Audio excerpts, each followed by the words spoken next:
Welcome to the Sunday Sessions podcast, a ministry of Cuyahoga Valley Church.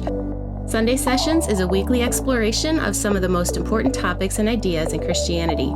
Each week, we bring you thought-provoking content designed to equip you to follow Jesus more passionately. No matter where you are in your walk, there's always something new to discover.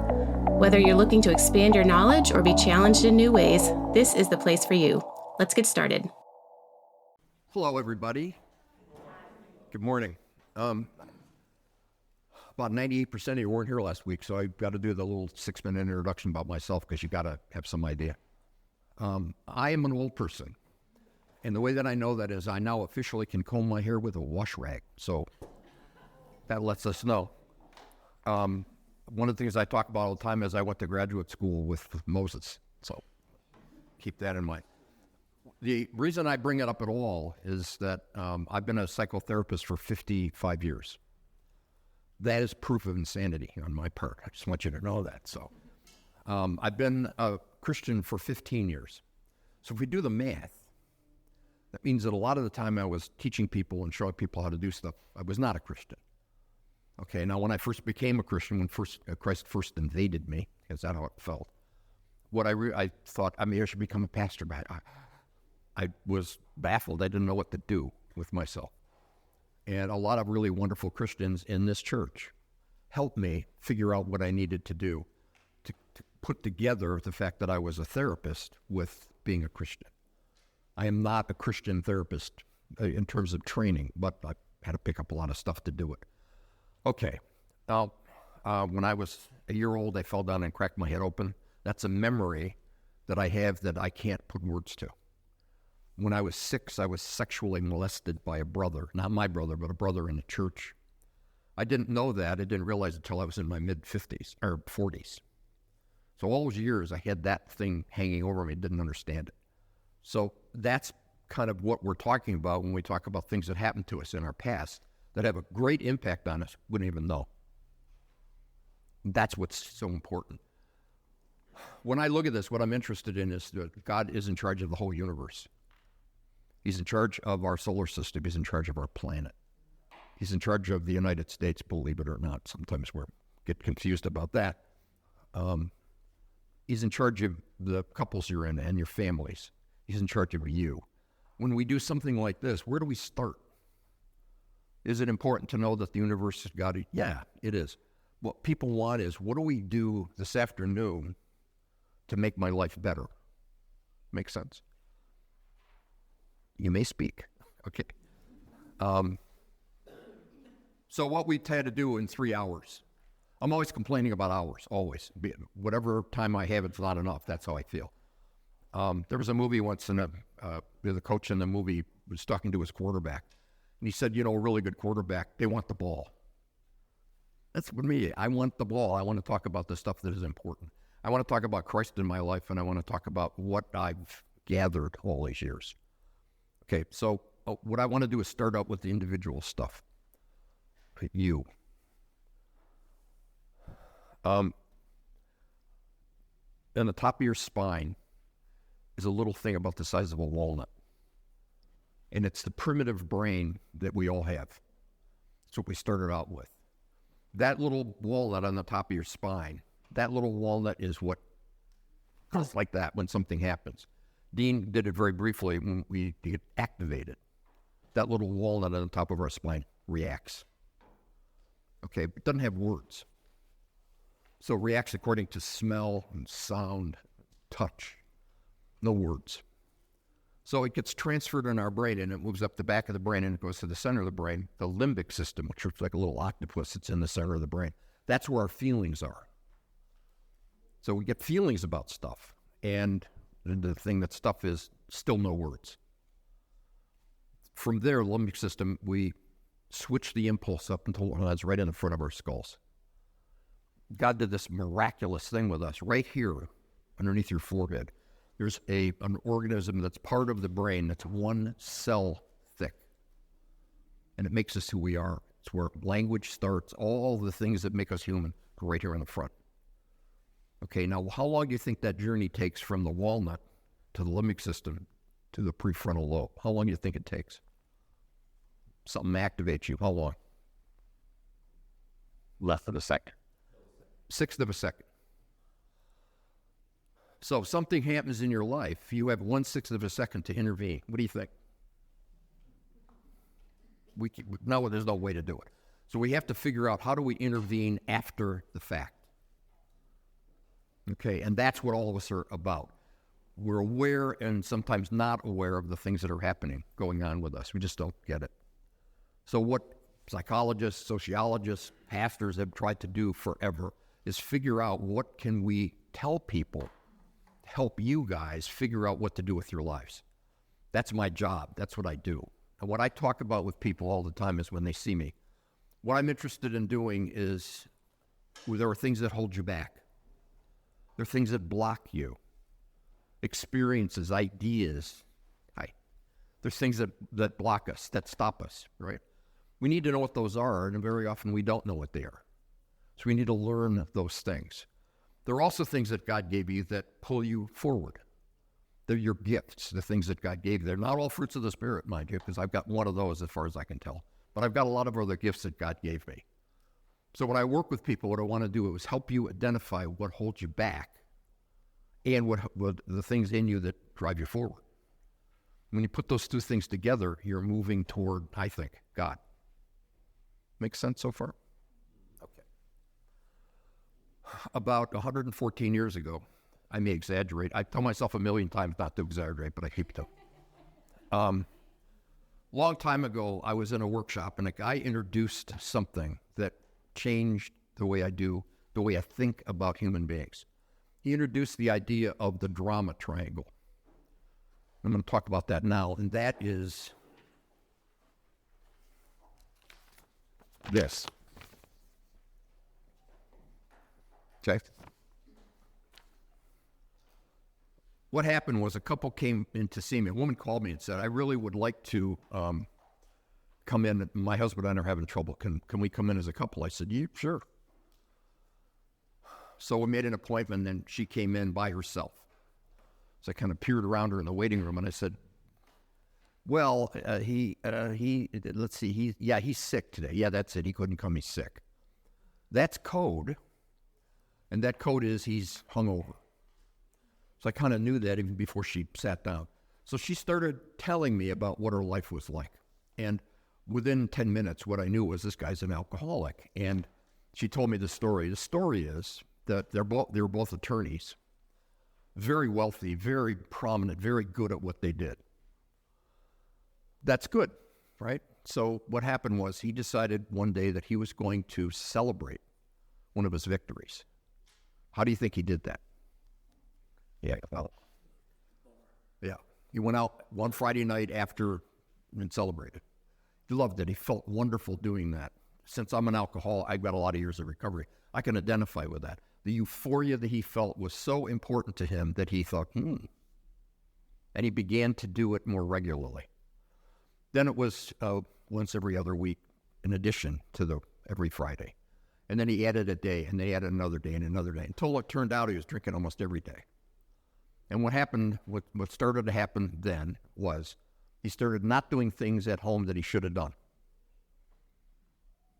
Okay, now, the way she described it, I'm hesitant about which word to use. Watch this. So what happens, do you think, when I use that? It falls apart. So that's first. Let's see how this is. Oh, that's much better. I'm always complaining about equipment here at CBC. Okay. What she described was, she said, I feel horrible about the way my life fits together. The more she described it, the more it became clear that she thinks of herself as a victim. She's a victim of her husband's alcoholism. So, now, I want to apologize for my handwriting already. This is why I don't teach writing, okay. Victim. So what would happen in their household is, he would come home loaded. He'd come home at 3 o'clock in the morning, bombed, boiled, and he was in a blackout. Anybody know what a blackout is? Yeah. A blackout is where you're going through your life, you're moving around, you're doing stuff, but you can't remember. There's a thing over your right ear called Aaron's horn, and that's where it's decided whether you store stuff in the brain or not. Alcohol affects that part of the brain, and it, like that, just shuts it off. So you go through life and have experiences, can't remember anything. When I drank, I had just a few of those, like weekly. I would have one of those, and they're terrifying. And he would have that. He'd make promises he couldn't keep because he didn't remember having done it. So that was the start of it when he started having blackouts. He would say to her, you know, what I really want, I have a meeting in the morning at 6:30. Now it's now 3:30. I want you to wake me up at 6:30 so I can go for this important meeting. It's going to change my career as an attorney. And she'd go, oh, because every week he would say that at least once. Okay, so she tried to wake him up at 6:30. Of course, she couldn't. His style of drinking was interesting because he had blackouts. He had another thing that happened to him. He was a projectile vomiter. So when he drank and he ate anything, out it would come. And he would come home at 3:30 in the morning and say, cook me a meal. Why she continued to cook him a meal is beyond me. But she'd cook him a meal and then he'd throw it up and it would land on the drapers and the couch and all over the place. So she had a cleaning company that would come in once a week and clean up the vomit. That was the way it was. And she put up with that for about 20 years. You might say, why? And that would be a good question. She felt like a victim, right? And when she would confront him in any way, he would persecute her.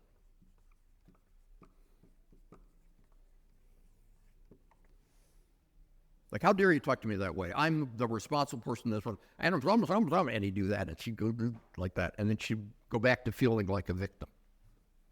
So they had this relation for a while. Make sense? You can't see that, can you? Can you? Okay. As time went on, what began to happen was she realized as we talked, she said, what I'm trying to do all the time is help him, save him. She became the rescuer. Now, what do you think happened when this guy who was drunk out of his mind would try to be rescued? She would try to rescue. What do you think happened? How did she do that? She enabled him. What did he do when she tried to save him? He was resist. You're very mild in saying that, but yeah, that's exactly what you did. He got resistant. He would lose his brain. He would yell at her. He'd throw stuff. I don't need to be rescued. How dare you? Who do you think you are? He even used that word. Okay, now what happened to her when he would yell at her then? He would yell at her rescue. She'd go back to victim. Do you see the pattern? Some of those who are involved with alcoholic people get this. The fact is that she lived here. I'm going to put a little thing. Okay. The thing was that happened was that she would feel like a victim and she would try to rescue him. He would persecute her. She'd go back to feel like a victim, and he would see her go like that, and then he'd feel terrible, and he would go to victim. I'm terrible. What can I do to make? And she'd say, "Oh, it's okay." She would go back up to rescue her and try to rescue him as a victim. As soon as she would do that, and he'd go back up to persecute her. Do you see the pattern? So the pattern was this. What do you think that's called? I already gave it away. That's called a drama triangle. Why do you think it's called a drama triangle?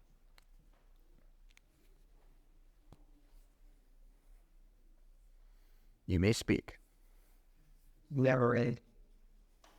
Who said that? You're exactly right. Never ending. And it gets worse. I can't stand this. What do I do? She spent about 3 months learning what to do. Okay, now, there's a lot of other parts of the story, which I'll get to in a sec. I'm going to move this over here, because I want this to fall apart. I guess that must be another side. Okay. What's the remedy? Can you think of what might help here yourselves? How do you break out of that? How would you break out of it? Responsibility. Understand. I'll just put that right here. And how would you do that? See why I don't teach writing? Okay. How do you do that? Take care of yourself. You've got some training in this, I think. Okay. Take care of, yeah, just a little. Take care of self. How do you do that? Ask for help.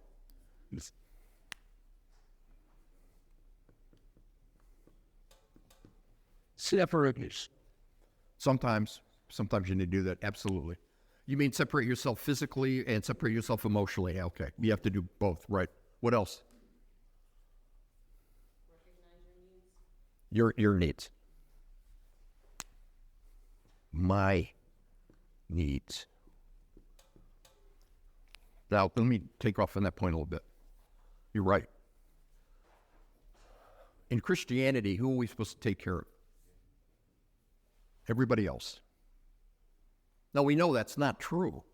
You know, one of the wonderful commandments that Jesus gave us, love your neighbor as yourself. How many people are taught to translate that as instead of? I'm a good person and I don't care about me at all. What I want to do is take care of everybody else. What's your way? Doesn't work. It makes everybody feel nuts. Okay? Every time she did as instead of as, they got back to this. Okay? So the idea is, how do you get out? And you guys are doing a nice job with this stuff. How, the specifics are, that's what this next part is about. What I taught her to do was you have to leave victim. Okay. And you have to come over here and become an adult.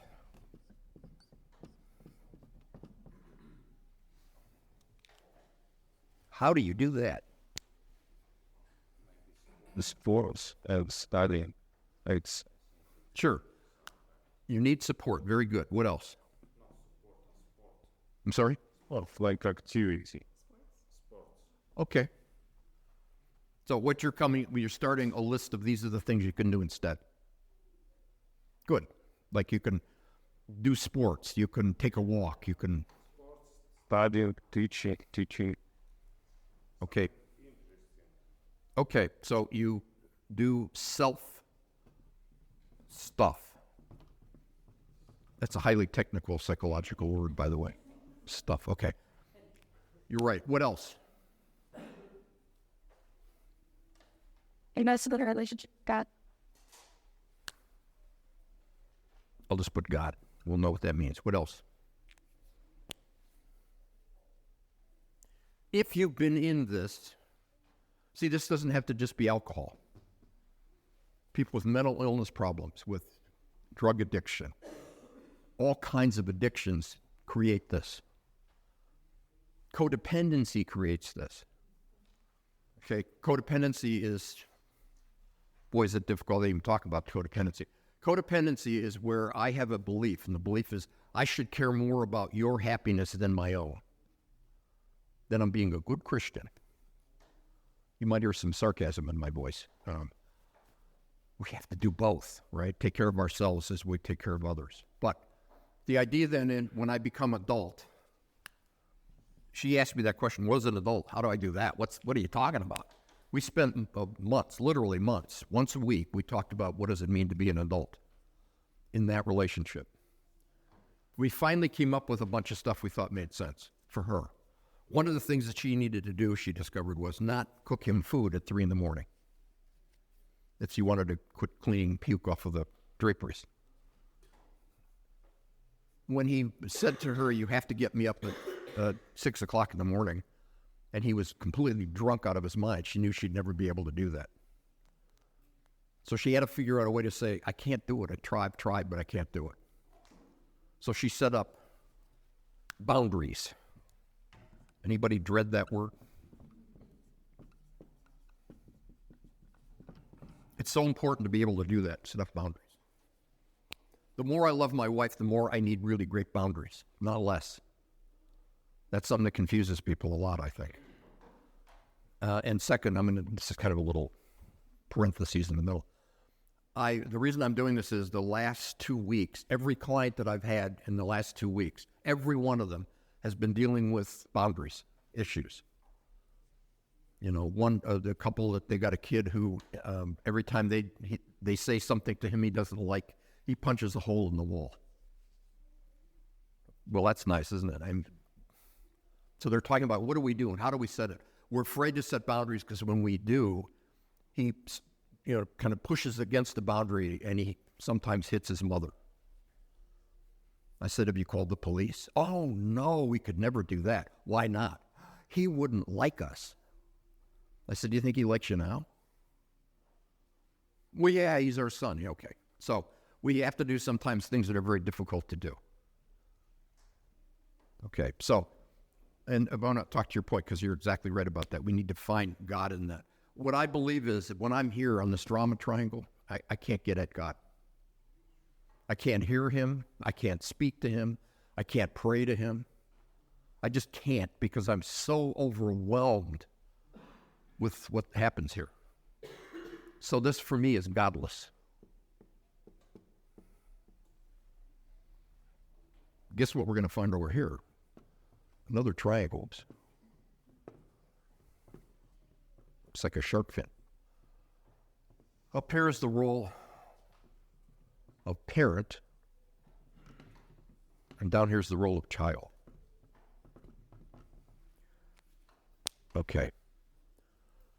When I first started writing about this, the thing that became important to me was all of us grew up, I think, in, maybe not all, but a lot of you grew up in a home where you're not taught how to share or even identify your own feelings. How many of you grew up in a house that people would routinely say, what are you feeling about that? Let's talk about your feelings. Raise your hand if you were raised in a home where that happened. Isn't that interesting? You have one young person who gets the stuff. What impact does it have on you if you don't know what your feelings are? Yes, shit. So no sharing, right? What else? If you can't identify them, what is the impact of not being able to identify your feelings? You might think they're bad. Like you might think it's a bad thing that you feel angry or mad. You guys are right on the ball. If I think that my feelings are bad or nasty, what will I do with them? Duh. I will do everything I can to, I'll put it over here. I want to numb out.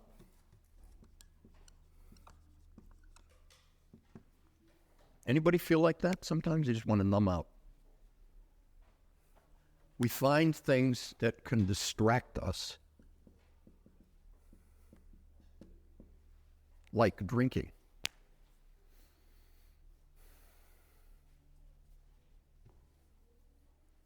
Some of the things that we use to distract ourselves are things that we can look at and say, those are good things. Like I can go work out. I can go run. I can take a walk. I can read the Bible. That's great, if you can. What I know is if I'm here, I can't do this stuff, the stuff I just talked. I don't care about running, I don't care about working out, I don't care if I'm here. Make sense? Now, what I want to do is talk about therefore. I'm going to do kind of a little exercise here. I'd like you to think about right now, in your mind, I'd like you to identify 3 feelings that you feel routinely inside. Just take a minute and write them down. You don't have to share, but write down 3 feelings that you feel like you really are aware of.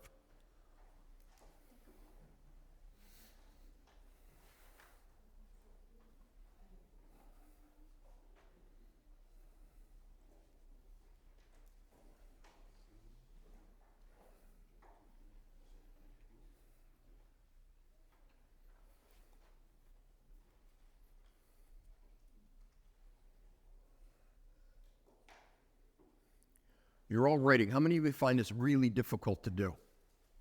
Raise your hand if you, okay. Why is it difficult to do this? Afraid. What's the afraid? It's hard to identify, right? Never been taught something and you're just like, Go. Like, go run 50 miles. What? I don't know. Exactly. Anybody brave enough to share their 3 feelings? Brave is, by the way, we'll talk about courage down here as a feeling. I'm going to list the feelings here. So I'll list some more. What else? Anybody willing to name their feelings?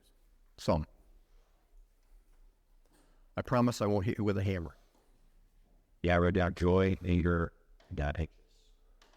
Very good. 2 out of 3. Nice job.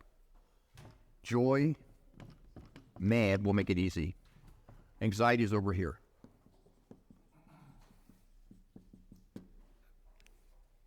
People want to dispute that with me.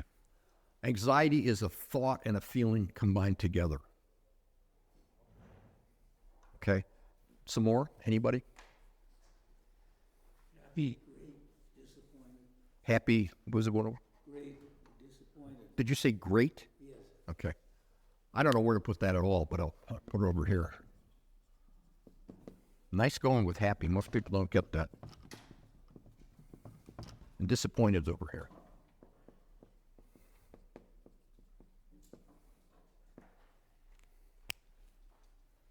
Anybody else? I make it hard on you because you can't read my writing, so. I'm happy, sad, and frustrated. Happy we got again. Very good. Sad. Nobody gave that one. Nice go. And frustrated.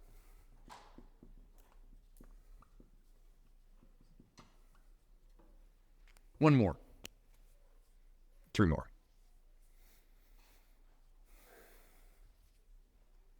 Who said that?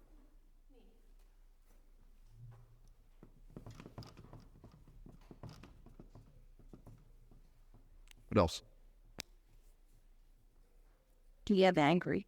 Yes, man. We'll say they're the same things. Kind of not, but what else? Blame.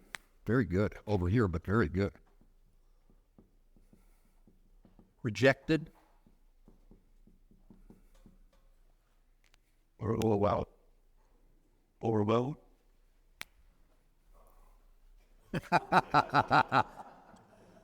I'm deeply sorry that okay.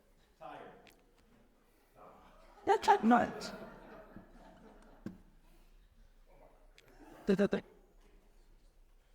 You're thinking, though. Nice go. Anything else? Interesting. We can find entropy people and yeah, that all feelings or only bad feelings. I'm not following you. We can say all feelings or only bad or only Better? Oh, interesting. Okay, that's certainly right here. Okay. Now, do you have any idea why I'm dividing them up this way?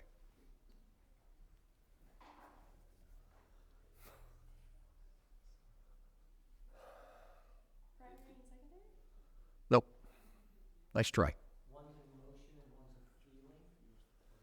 Emotion and feeling for this purpose are the same thing. They're not, but we'll use them in the same way. They're heart things.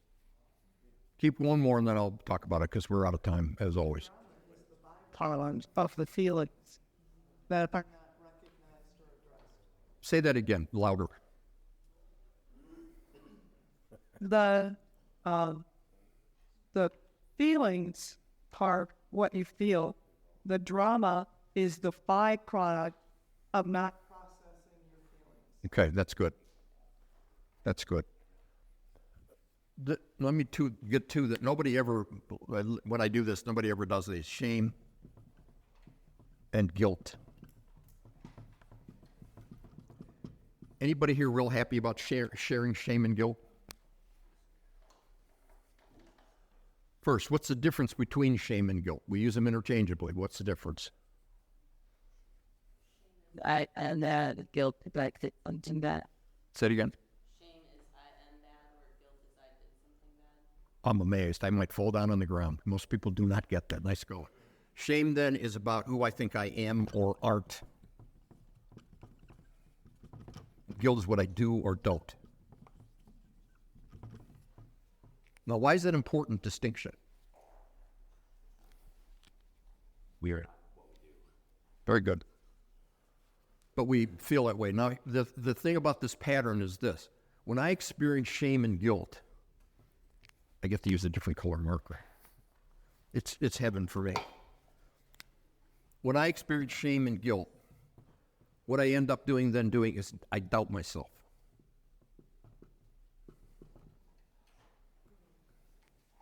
I doubt who I am. I doubt what I'm doing. I doubt that I'm doing well. I doubt that, etc. I just keep doubting myself. If I begin to doubt myself, I'll lose myself. We need a big board.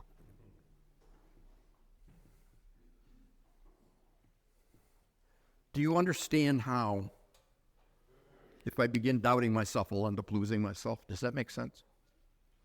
If I lose myself, then what do I do in my world?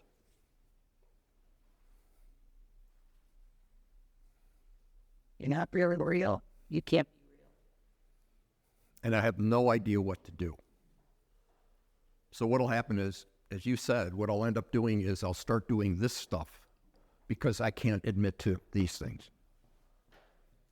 So the woman that I'm talking to, that I'm talking about, what happened with her is she felt terrific shame and guilt, so she doubted herself all the time. She lost herself. She had no idea who she was. Her husband provided for her who she was. How's that sound? So we don't want to do that. What we want to do is become adult. The thing I believe is if I'm an adult, I have a chance to hear what Christ is saying to me. My belief is, this is mine, I don't know where else anybody thinks, but my belief is God is talking to me all of the time. Sometimes I can hear him. If I'm here, I can't hear him at all. Here I have a chance. Now here, I'll just tell you this, just between us, don't tell anybody this now. Okay, promise? It's a little secret. The secret is if you express any of these feelings, you just express them and say them out loud, they go away. It sounds so easy, doesn't it? Oh, I'll just say them, then doesn't work that way. I wish it did. But the idea is that when you identify what your feelings are, I've got a whole 12 skills that you can learn that I'll talk about at some point. The idea of that is what we want to do is identify what we're feeling, be aware of it, identify it. We want to name it and claim it. We have to do that. Somebody said that earlier. If I'm not claiming what it is that I'm feeling, how can I possibly share it? Okay, so I name it and claim it, and then I share it. I express it. How many of you have people you can express your innermost feelings with that don't judge you, that don't try to tell you what to do instead, that just take it and listen, and they're there for you? That's great, because a lot of people don't have anybody that they can do that with. They just don't. So this is about a 3-hour lecture that you just got, so I'm sorry about that. What I'd like to do is shift gears. Do you want to add anything at this point? Okay. The back of that page is this thing. What people always want whenever I talk more than 10 minutes at a time, what people always say is, okay, what do I do about whatever you're talking about? And it's a really good question. I want to tell you some things to do. So I want you to take this piece of paper and go like this, divide it in half.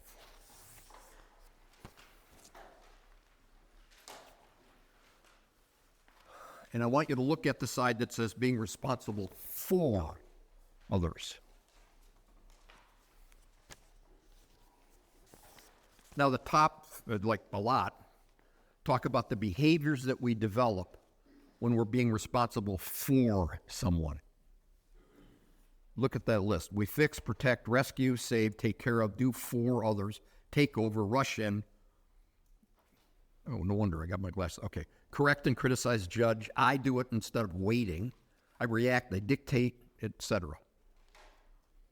Okay, those are the actions that we take. Anybody relate to those? They're common.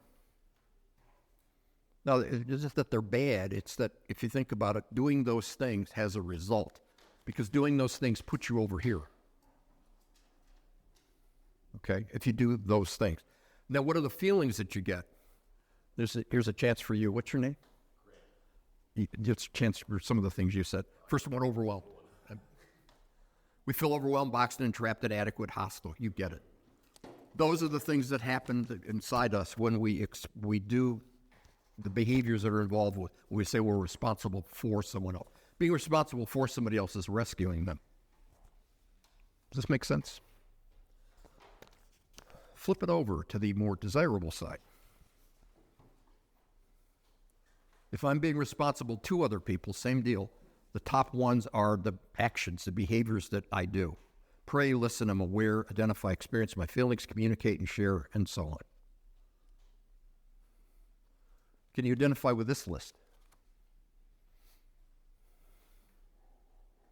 I would guess most of you can experience many of these things. Do you live there is the question.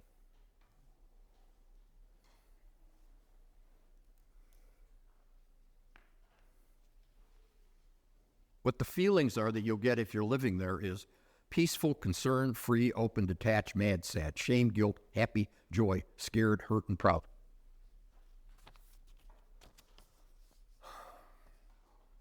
Anybody want to experience those things? How many of you say, oh yeah, I really want to experience shame and guilt? The truth that people stumble on this, and I sometimes do myself. If we were to take a big cylindrical thing like a tank, and we were to fill that up with balloons that were filled with helium, pink and blue balloons filled with helium, fill up that tank with these, okay? So we got a lid on, we got pink and blue balloons inside. How do you take just the pink ones out and keep the blue ones in there? Yeah, I repeat that. Can I repeat it? Yeah, I couldn't hear. You get a container, put pink and blue balloons filled with helium inside that tank. How do you let the pink ones out, keep the blue ones in? Opposite. It would be nice if you could do that. Now we'll just do a little translation. If those are our feelings, you're talking about something that's important because people say, I don't want to ever feel that again. Well, you know, all of these feelings that I'm describing, all of these things, we all have. You know, and the thing is we need to get comfortable having them. If I express them, they go away. If I have a long, long pattern of not talking about my feelings, what do you think happens?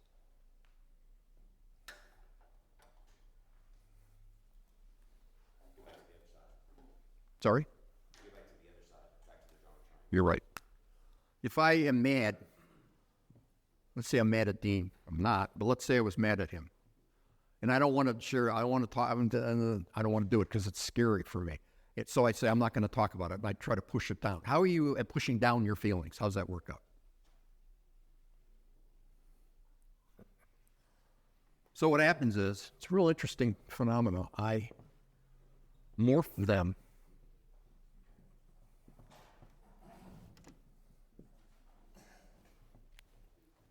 I morph my feelings. So if I'm mad and I morph it, it turns into hostility.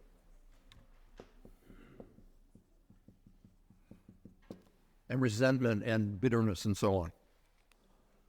What if I'm sad and I don't express that? What happens with sad if I morph it? I get depressed. What else? And ways something else or Seconds. Yeah, put you back at victim for sure. Sadness that we morph often turns into self-pity. You've met people that they're crying all the time when you talk to them. You keep talking, and they're crying and crying. And after a while, you're starting to feel their feelings, and they're starting to feel better. You know, they've successfully transferred all their feelings to you. This is what happens until you have boundaries, which is what I talked about before.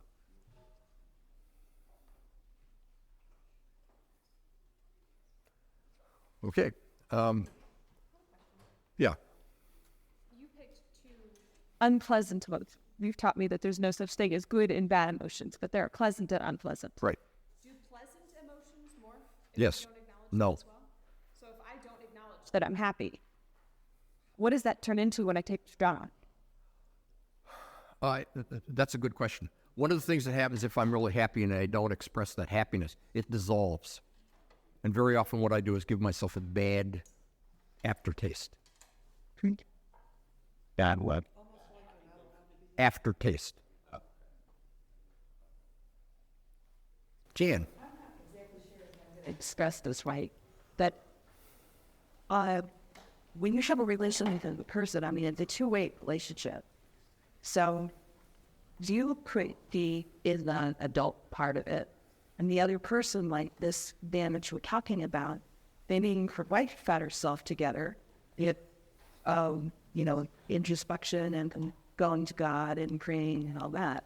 But if it wasn't reciprocated by the husband, what were her emotions? Is there a point when you have to say, I've tried all this stuff, now what? I'm really like to keep the relationship, but it's not coming around. Do you want to take that one? Well, I think there are places and times where that does happen, probably, unfortunately, more often than the other person coming home. But coming to the place, and one of the feelings on here is going to be grief.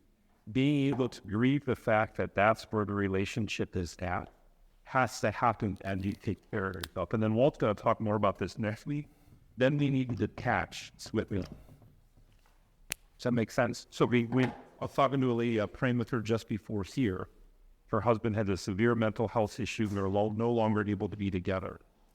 And she's like, I thought I'd be over it by now. But I said, this is your family. There's a lot of grief there she has. But she had to detach from him in order for herself to help. But she still grieves it. Your question's exactly right. And of course, since we have 20 minutes, okay. The notion of what you're talking about is that this doesn't always work. That is, you become an adult and you're expressing your feelings, and you can say something to somebody who is being a jerk. You can respond from your feelings and do everything you're supposed to do, and they still respond like a jerk. And that, I'd love to say this always works. It doesn't. It doesn't. And that's one of the things that's tough. I don't know of anything that always works. Except gravity. That works pretty well. But it can work for us. Yeah. Work for us individually. Be able to go, hey, I don't need to enter into that drama. I'm going to remove myself. And then go through your emotions. So that's where sometimes we have friends like Walt where I go, hey, I need to talk through something with you and I need help. And let's talk through my feelings. And oftentimes he'll say, Dean, that's not even a feeling. You ready to talk about your feelings yet? I'm cruel that way. I was like, will you stop that? Okay. I want you to leave here with 3 documents. The iceberg document, again, with the ABCs on the back. You're going to leave with the drama triangle with who you're responsible to and the genogram. Okay, so one of the things that Walt said this is hard work. And going back to Ephesians 4, this has to happen daily. We take off the old and we put on the new. This is hard. It's going to be repetitive. So remember, we start out here with the iceberg. We know that we have things about ourselves that we know to be true, right? That, hey, Walt's a really good presenter. He's a very tender, friendly man. He's a good husband. These are things that we know about him above the iceberg. But below, there's a narrative that you guys have. Except with me. I have nothing negative. Nothing, yeah. There's a narrative below here. Like I was talking with the young man who had this narrative. They were looking to have, I'll never be a good father. I'm a terrible employee. I always mess up at work. Nobody's ever going to really understand or love. Those are the things we have below, because this is a narrative, whether you're aware of it or not, that we have. So I want you to be thinking about that narrative, because that narrative here then leads us to have the ABCs. We have events that trigger us, similar to my daughter's, right? It gives us a belief. There's a belief underneath here about I'm never going to be a good dad, right? And because of that belief, there's a consequence, okay? So again, I just want to put it all together for us. And then what today we talked about is this drama triangle. That when we are activated, we have a belief and there's a consequence, we often live here. We do something with that. We're going to go persecute somebody, or sometimes we want to go rescue somebody. Hey, counselors are great rescuers. I want to go help you so you can make me feel better. How healthy is that, right? And then if you don't do what I tell you, how do I feel about myself? I'm pissed off. I'm not doing well. Why aren't you listening to me? That's what a rescuer does. And oftentimes when we hear narratives in counseling, it's often victim, right? Often, nobody cares, nobody loves me, I always do this and just nobody respects me. We often live here. And so today we talked about how are we going to have authentic feelings? How are we going to identify them? How are we going to be aware of it? So again, this is what we're putting together. We're putting together becoming aware of how our beliefs cause us to be in drama, and we put it together by having authentic feeling. And last, as you guys go home with our Gina, I'd love to know, do this work, it's hard work. Spend some time together at a couple with friends, family, and write out your history. Let's see where we've come from. Let's talk about the relationships of our history and what has formed us to have some of the beliefs that we've had. Okay, so there's a lot of homework. Bring this up back with you next week. Come back next week, right, Becca? They need to come back as we wrap up this, because really, it's going to be toward transformation for you, and that's what we want. Christ has come, He's given you salvation, right? Got that prayer at the end of Ephesians 3 is prayer for spiritual strength to be able to do this, because we need to be able to do this. But as Christ begins to transform your heart, it's hard work and it's often messy, but in His providence to us, in His goodness to us, it's for our good, and He just doesn't want us to stay in these messy relationships. So we want to be spiritually healthy and emotionally healthy. I forgot to add one that you might experience now, which is scare. Absolutely. This stuff's scary. Yep. I think very few people want to do this journey, right? They're in a place where they'd rather stay numb, watch the football game, don't talk, let's not talk about it, avoid, and not be with all these things that we had. But the problem is, it comes out to somewhere in some. Sideways. Okay? Becca, anything else as we close? No, thank you guys so much. For these guys. So next week will be the last week. Please come back, 9:30. Read Ephesians chapter 3, that prayer, and chapter 4 to give us that framework of the new life we're supposed to live. Okay? Well, Heavenly Father, as we go here today, we are so excited that you love us. So you don't want us to stay where we're at, but you want to do a great work of transformation in our hearts. Lord, you are there. You're knocking at the door, and you want to come in. So, Lord, help us to have the courage to allow you to come in and do this work that you want to do in our hearts, that in our families, the next generations will be transformed as well, because we took this step of faith for you to do this work in our hearts and our lives at this time such as this. So bless us as we go. May your face shine upon us and be gracious to us. We pray this in your name. Amen. Amen. Thank you for joining us for this episode of Sunday Sessions. We're hopeful that you found this content so important for your spiritual growth that you'll want to learn more. Each week, we provide a PDF handout for notes and additional resources for study on the topic. You can always find these resources in the show notes or by visiting cvconline.org/Sunday Sessions. May the Lord bless you this week, and we hope you'll come back next week for another episode of Sunday Sessions.